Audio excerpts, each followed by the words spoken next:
Just got the Ripjaw memory. Gonna go through and load it up in my PC here. It's pretty simple for memory. Just gotta find out which way it goes. So here it is. I'm gonna go in the first slot. Make sure these are up. Can kind of get it lined up at the bottom. And then line it up at the top. You should be able to just push it in. And we are good. And you'll be able to close it. Make sure it's all the way in. Sometimes you need an extra push. Which mine did need an extra push. It's just hard to do with one hand. So now we are set and they are in there. There's Ripjaw. Let me go through and install the rest. Same idea, align the bottom, align the top,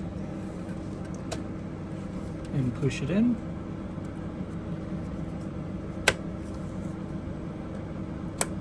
There we go. I was able to get it that time, no problem, with one hand. Here's what the memory looks like. It's not RGB, it's nice and low. It's gonna go through and do it. This is what I had in, which was RGB, and it went bad. So I recommend not having the lights if you can. This computer's not really seen, so it's gonna actually keep it cooler and make it run even better. So let me go through and put these in.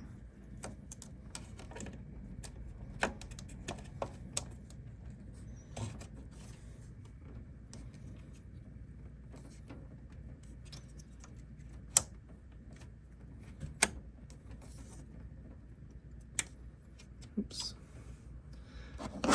Next one, align the bottom, align the top, kind of push it in a bit, and then push in the top here. There's a little area to kind of push, and then you can see it click in.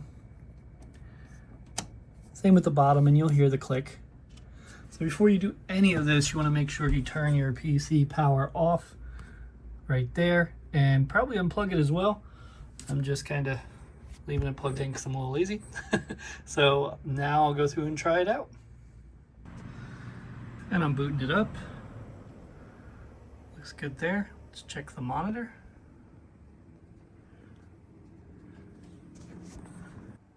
Case is definitely not as bright, but I kind of really like that because I think it was way too bright. Not sure if I'm gonna have to update the BIOS or not. I may need to do a few settings. We'll kind of find out here. And when we go into About, right click on My PC, you'll see Installed Memory 64, and you can see the speed 3000. Even though it's 3200, it adapted to this. So we are good to go. Amazing.